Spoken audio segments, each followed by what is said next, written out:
మొన్న నేను ఒక కొటేషన్ చెప్తూ వీడియోలో డ్రై ఫ్రూట్ జ్యూస్ అని చెప్పానండి. ఒకరు ఫోన్ చేసి ఏమడిగారంటే, "అది పల్లి చట్నీలా కనపడుతుంది. డ్రై ఫ్రూట్ జ్యూస్ లాగా లేదు" అని చెప్పారు. ఇప్పుడు డ్రై ఫ్రూట్ ఎలా ఉంటుందో చూపిస్తానండి.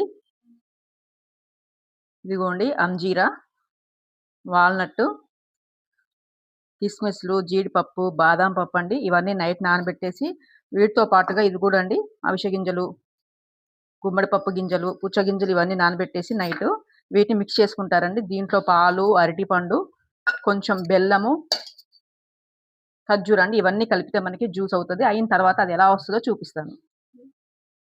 బాదం పప్పు పొట్టు తీసుకోవాలండి నానబెట్టిన తర్వాత. పొట్టు తీసుకున్నాక గ్రైండ్ చేసుకోవాలి.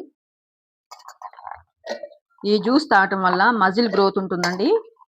ఇమ్యూనిటీ పవర్ కూడా పెరుగుతుంది. ఆ రోజంతా ఎనర్జీగా ఉంటారు. వీక్‌గా ఉన్న పిల్లలకి ఇది ఇస్తే చాలా బలమండి. పౌష్టికాహారము. ఇప్పుడు ఈ గ్రైండ్ చేస్తాను చూడండి. గ్రైండ్ చేసిన తర్వాత చూడండి ఎలా వచ్చిందో. 2 గ్లాసుల జ్యూస్ అయితే రెడీ అయిపోయిందండి. నేను చూపించిన కొలతలకి 2 గ్లాసులు వచ్చింది చూడండి. ఇంకెందుకు ఆలస్యం తాగేయటమే డ్రై ఫ్రూట్ జ్యూస్.